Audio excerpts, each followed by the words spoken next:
Hi, welcome to episode 6 of Science Literacy. My name is Andy Epton. I don't think I've ever actually introduced myself. 6 episodes in, and I'm finally introducing myself. But I was hoping that by episode 6, I was able to move on with something other than the coronavirus. But the general public just keeps pulling me back in. It will not let me go. Um, Today's episode is about misconceptions of viruses. Once again, it seems that I can never get away from this. Um, what prompted this particular episode actually came about a couple of nights ago.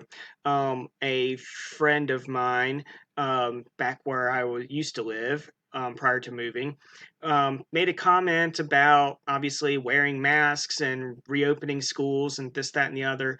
And one of the people that commented on her statement basically said masks are useless. That basically, if you test positive, you just have the cold. And went on this little rant about how masks are not, worthwhile and there's no point in them and this, that, and the other. And so my friend basically commented that no, actually, she's going to take the precautions because she doesn't want to spread it to her grandmother or her mother or, any people in her circle of contacts. And I commented that his information was incorrect, that obviously masks are very useful and that I don't know where he was getting his information, and that he should check out the CDC, the WHO, the NIH, and any other of many numerous scientific organizations that have this information readily at hand to share with the general public. And anybody, really, I mean, not just public or scientists or anybody, just anybody who's willing to look and gather this information. So, before I continue with the responses and basically the rabbit hole that I had to go down here, I do want to remind you that I am not an expert. Never claimed to be an expert. Don't want to be an expert, really, though I do feel that by the end of this pandemic, I very well might be close to being an expert in virology, given how much I've had to look up and how much I've learned about viruses just in the last several months. It's actually quite ridiculous. I never knew this much about viruses. So, on one hand, it's been worthwhile in a way that I was able to learn this much. But on the other hand, I've basically been sidetracked from my normal pursuits of geology and paleontology and the history of the earth. So on one hand, it's been fun in a way that my learning process has been fun, not the pandemic. Please don't or please don't confuse what I'm saying.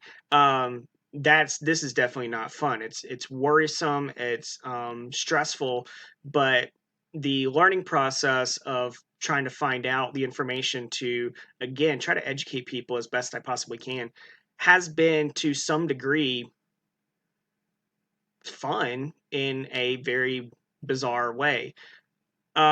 So I told this person that he was incorrect. His information was incorrect.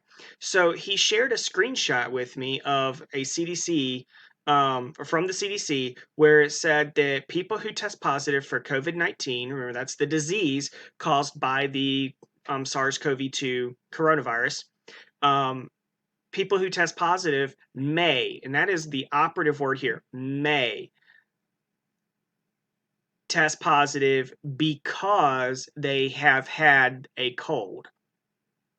So they may test positive because they had a cold. So let's say their test is positive. It may not be because they have the coronavirus, SARS-CoV-2. It may be because they had a cold. So this person took the incredibly huge leap to go, well, people may have a positive test because they've had the cold, to mean everybody who tests positive has the cold, so there's nothing to worry about. Get rid of the masks, they're useless. Because we've had colds before, everybody gets a cold, so whatever. Um, I had to or not remind, I had to teach this person in a very lengthy statement because these things are not short. You cannot say what I'm about to say in a very simple, short manner. It just is impossible because there's so many little details that need to be said and need to be explained. So that's the premise of today's episode, or this particular episode, episode 6. Viruses come in many shapes and sizes. There are different families of viruses. The virus that we're talking about in specifically SARS-CoV-2 is a member of a family of viruses called coronaviruses. There are other coronaviruses out there.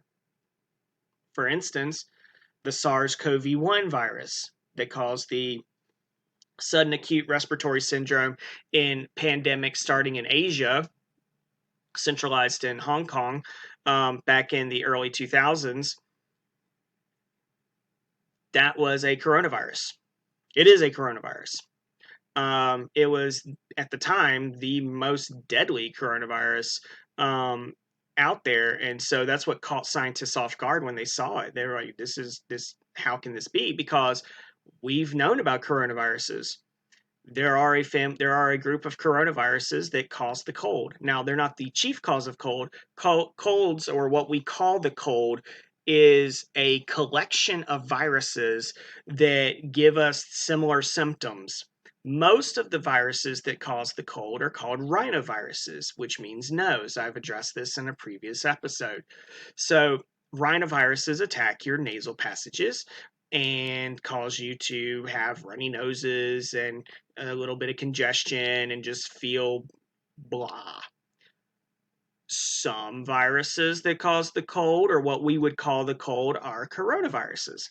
Not as many coronaviruses cause the cold, and not as many colds are caused by coronaviruses, but it is possible.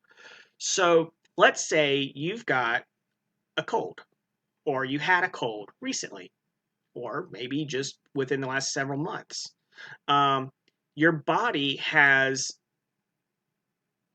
antibodies for that virus, which could be a coronavirus. Now, again, you don't know that you had a coronavirus when you had the cold. You could have had a rhinovirus. You could have had a coronavirus, or you could have had any number of other viruses that make up what we call, again, the cold. So let's say you had the cold. Let's say it was a coronavirus. Your body has antibodies that were created to fight off that particular virus. It's still in your body. It's essentially a weapon that your body has. The next time you get that particular virus, it can send out its troops that are specifically designed to fight off that particular virus. Well, guess what? SARS-CoV-2 is a coronavirus, meaning antibodies for a previous coronavirus may be used to attack this particular coronavirus. They may not be effective for one reason or another, but they may be there. So when you test positive for the coronavirus, or you test positive for antibodies to the coronavirus, there is a very slim chance, a non-zero chance, that it's because you had a cold. Not because you had the coronavirus that we are talking about today, SARS-CoV-2, but because you had a common cold caused by one of those relatively benign forms of this family. So what is a coronavirus? Well, the coronavirus is a circular virus that has these little tiny proteins that stick out of its perimeter, and it reminded the first people who saw it of a crown. And the word corona means crown in Spanish or Latin. And so they named it the crown virus because that's what it looked like. There are plenty of other viruses out there. There's a group of viruses called phyla viruses. They look like filaments. examples of a filovirus could be Ebola. If you've ever seen Ebola, it looks like a squiggly little rope type of thing. It's a little filament. Hendra virus was another filovirus. It reminded people when they first saw it of Ebola, but it had a different, I guess, structure, in the sense of it wasn't wrapped around itself the exact way that Ebola was. So it was a different form of a filovirus. So it got plugged into that particular family of viruses. The flu virus, for instance, everybody keeps saying, this is the flu. It's not the flu. Flu is not even a coronavirus. Flu is something called an orthomyxovirus. So orthomyxoviruses, um, are, well, at least in the case of the flu, is another spherical or at least circular esque virus. It, if you look at the pictures of the coronavirus and a flu virus, they do look similar, but they're not the same. They're different. And those differences are dramatic enough to cause scientists to put them into different groups, into different families, different clades, whatever you want to call it, um, so that we don't mix them up. That, well, they've got this virus. Well, what kind of virus is it? Well, it's this kind of virus. Well, then we don't need to be looking for, again, coronavirus antibodies. We don't need to be looking for filovirus antibodies if it's an orthomyxovirus, such as the flu. If it's a coronavirus, we don't need to be looking for antibodies to orthomyxoviruses or filoviruses. We need to look for coronavirus antibodies, which is what we're doing.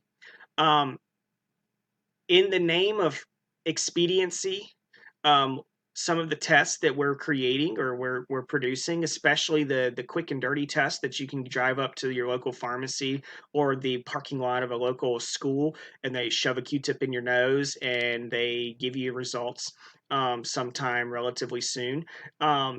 Those are not designed to be in depth tests. They're designed to do a quick test for antibodies to a specific virus family, in this case, coronavirus. And again, sometimes you get a false positive.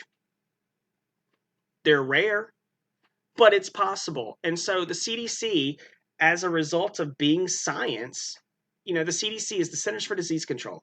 Okay, this is what they do. They go out, try to find viruses and or diseases, try to rein them in, and try to understand them as best as they possibly can. But they're also scientists in the sense that they understand that not everything is so cut and dry perfect. So in the name of, again, transparency, scientific understanding, just sharing basic information, really, they let people know this is a possibility that you may test positive for COVID-19 when you had a cold. It doesn't mean you have COVID-19, nor does it mean that COVID-19 is the cold. It means that they're related. Okay? They're related. You would not want somebody to go, well, your last name is Smith, so the killer was a Smith. It's you. Like, well, no, they might be related to you with the same last name, but that doesn't mean that you're the one who did it. That's kind of what we're looking at here.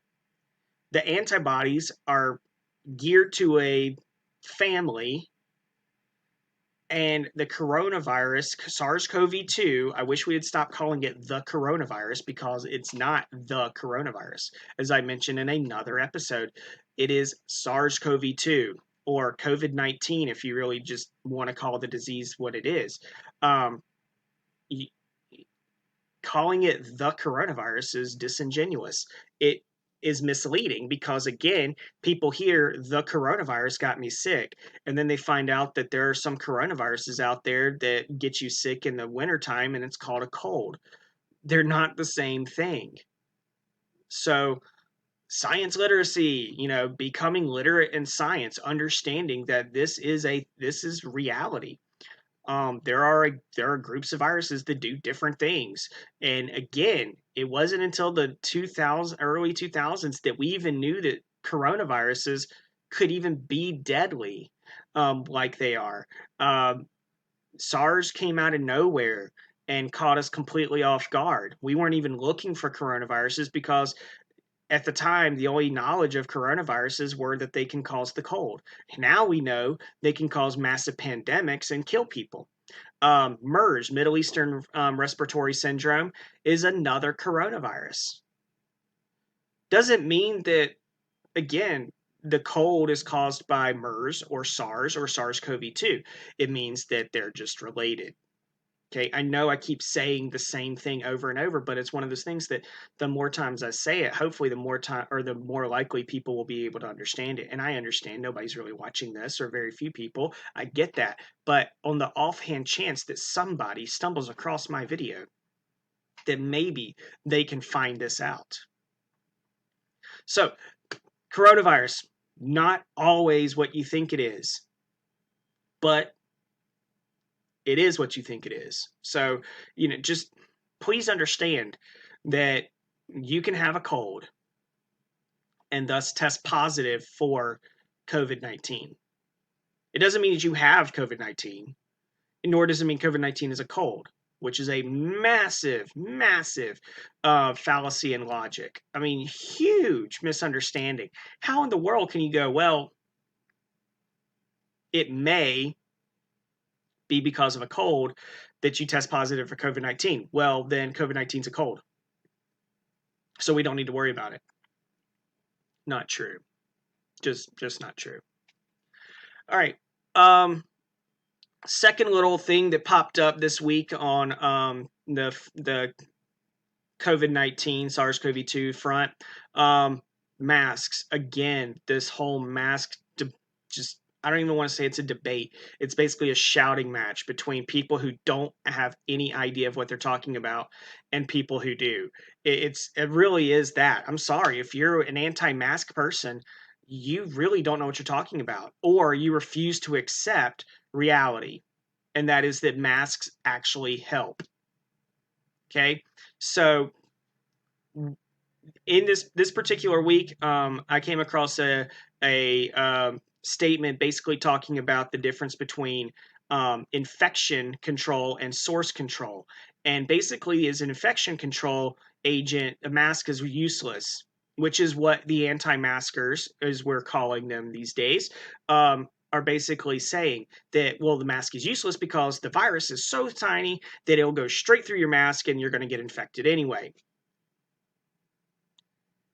That's oversimplification because yes, the virus is incredibly small. Yes, the pores in the mask, which allow oxygen through and carbon dioxide out. Again, you cannot suffocate in a mask. You may feel like you're suffocating, but you actually are not. Gas is actually leaving through, but viruses are very, very small. Not as small as gas molecules, but very small. And a free floating airborne virus, which we're worried SARS-CoV-2 is becoming or has become, is worrisome because it will go through the mask and infect you. But the mask is not for you. The mask is for everybody around you.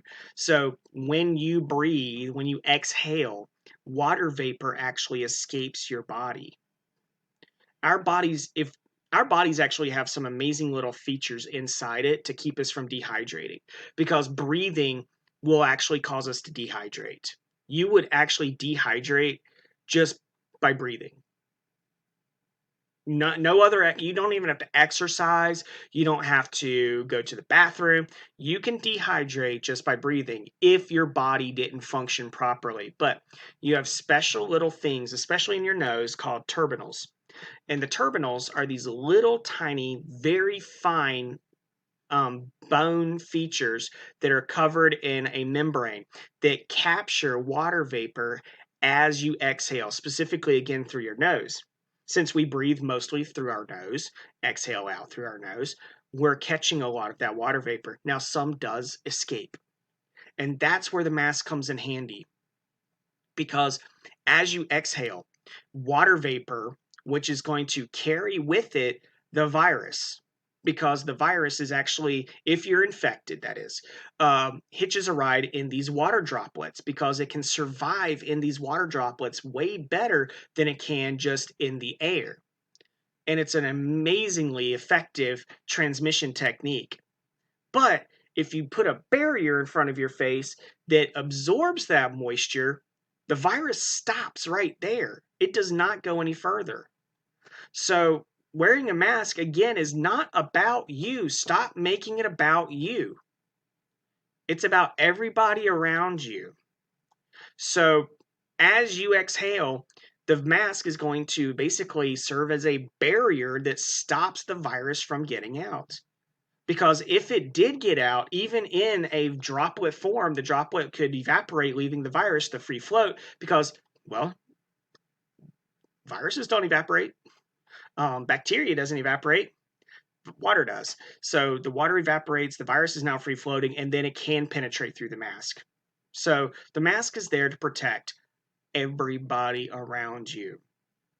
So it is a source control agent. It's not an infection control agent. It's a source control agent.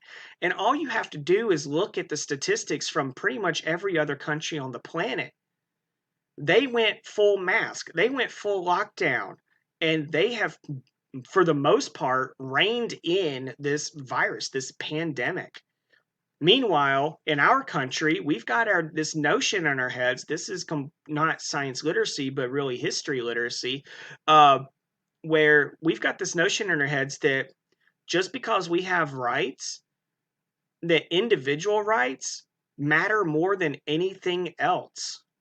That simply because you have rights, you can do whatever you want to. And that is just not true. That is fundamentally false. Go back to history class or find a better teacher or something, because you don't know what you're talking about. That's not how freedoms work. Freedoms give you the ability to do things within certain limits. Okay, so the classic example is yelling fire in a crowded theater. Yes, you have the freedom of speech. Yes, you have the freedom to yell fire in a crowded theater, but the fact that you're going to incite a panic and cause probably people to get hurt and a massive stampede of people trying to leave, that's basically where your freedom ends, because now you have inhibited the freedoms of others to live a healthy life. So a mask does not hurt your freedom at all. It stops your ability to infect others, or at least it helps prevent. It's not 100%, just like seatbelts aren't 100% going to stop you from getting killed in a car accident. But it severely lowers your chances of getting hurt, and masks severely lower your chances of spreading as well as contracting this disease. So please, please wear your mask. Okay, it won't hurt you. All right, last little item. Finally, I can move away from the coronavirus, SARS-CoV-2, and the madness associated with it to talk about something really cool, and that is the NEOWISE comet. Comet NEOWISE is in the sky right now and has been for several days. I'm sure you've seen a lot of information about it. I was fortunate enough to go outside with my son the last 2 nights, and I was able to see it last night with binoculars. And then tonight, not only did I see it with binoculars, but I was also able to see it with a telescope. I was also, since I was able to get it in the telescope, that my son was able to see it, which is just gigantically amazing. Because, for one thing, I'm 40 years old, and this, to the best of my recollection, is the very first comet I've ever seen. I was alive when Halley's Comet made its last appearance in 1986. I was 6 years old. I don't remember if my parents took me out to try to find it. I know we had a telescope, but where we lived was not always the best for viewing things in the sky at night. something I came to discover later on after I got my own telescope as an adult and tried to go find a planet. I think it was Saturn, and I could barely see it. It was ridiculous. It was so tiny. So I don't know if it was the light pollution, just the situation where I was living. I don't know. Something was weird about it, but um, we were able to see NEOWISE. And what's so cool about that is, again, if you don't know, um, if you've been, say, hiding under a rock with your hands over your eyes and or your fingers in your ears and your eyes closed, NEOWISE will not be visible again on Earth for 6,800 years. So basically, never again, as far as we're concerned. Uh, this is literally a once in a lifetime opportunity. And my 9-year old son was able to see it, which is just amazing. We were also able to see Jupiter and its big four moons, Io, Callisto, Europa, and Ganymede, uh, which was also really cool. But Jupiter's visible a lot. Saturn is also out right now, looking the eastern portion of the sky shortly after dark, and you'll see Jupiter coming up, followed by a little tiny yellow dot, and that's Saturn. My son was getting a little tired tonight, so he didn't want me to look up Saturn in the telescope, but that's fine. Saturn will still be there. NEOWISE won't. In a few days, NEOWISE will no longer be visible, and that's it. If you didn't see it, you missed your opportunity. So it was just an absolutely fantastic opportunity for us, and we were able to see it. Comets are little tiny rocks with ice, and as the sun, really it's not the sun, it's the plasma from the sun called solar wind. As it interacts with that ice, it vaporizes it and creates a tail. So we often call comets dirty snowballs because this is ice rock combination, and the tail coming off of it just points the direction away from the sun. It doesn't actually show which direction it's moving. It might be moving toward the sun, it might be moving away from the sun, but the tail will always, and I do mean always, point away from the sun. So you cannot determine direction simply by looking at its tail. You have to determine, well, you have to follow it for several days to figure out where it's going. So if you haven't seen it, please, please, please take the opportunity. If you have a clear night, it's really pretty cool. Get some binoculars to help you out. Find the Big Dipper. Go down on the big, like basically drop down from the Big Dipper. I've been finding two stars right next to each other and looking around it. Last night it was basically down and to the right of those two stars. Tonight it was right above them, so it made a little triangle, and the comet was the middle point or the top of the triangle. So tomorrow night it'll probably be up and to the left of those two stars. But it is a pretty fantastic sight. My son described it as a fuzzy pom pom, and that's pretty much what it looks like, a fuzzy pom pom. Due to light pollution or due to viewing circumstances, people are going to see different things, but it is a fuzzy little faint object there in the sky. It's a comet, and it will not be back in anybody's lifetime for or a really long while. So if you get the opportunity, please go out there and see that. So recap: coronavirus doesn't mean what you think it means. There are lots of different styles of coronaviruses. The one that that's causing the pandemic right now is SARS-CoV-2. It is not the coronavirus. There is no the coronavirus, because SARS, which is even deadlier, SARS-CoV-1, even deadlier than SARS-CoV-2, is also a coronavirus. MERS, Middle Eastern Respiratory Syndrome, is also a coronavirus. So you can't just say the coronavirus. Yet right now people will know what you're talking about, but in a few years, there might be another coronavirus. There might be something else. You don't know. So calling it by its actual name is very important. So SARS-CoV-2 is a coronavirus, but so are a handful of viruses that cause the cold. They can also be coronaviruses. Masks. Masks are effective. They are not useless. Also, the logic behind simply because you still may get sick wearing a mask, so it's useless. That's ridiculous. You may um, again, with the seatbelt's a great analogy for this. You may get in an accident and die because, or sustain life-threatening injuries because of the seatbelt, but chances are likely the seatbelt saved you from instant death. So just because you may get hurt or you may get sick using these things does not make them useless. It makes them incredibly effective, that they have reduced the chances of those bad things happening by a significant margin. And then, of course, the comet. Please get a chance to go out and see that comet. It is really fascinating. Plus, again, it is something that is not COVID-19 related. You don't need a mask to go outside at night and look into the sky unless you're with a whole bunch of other people. It is safe. It's pretty. It's really cool, and it's right outside. All you have to do is go out, know where to look, and find it. So, happy hunting, and wear a mask when necessary. All right, that's it for me tonight. See you next time for episode 7. Hopefully, I have something else to talk about other than this pandemic, but we'll see. We'll see what happens in Facebook and Twitter land between now and then to see what I basically have to talk about.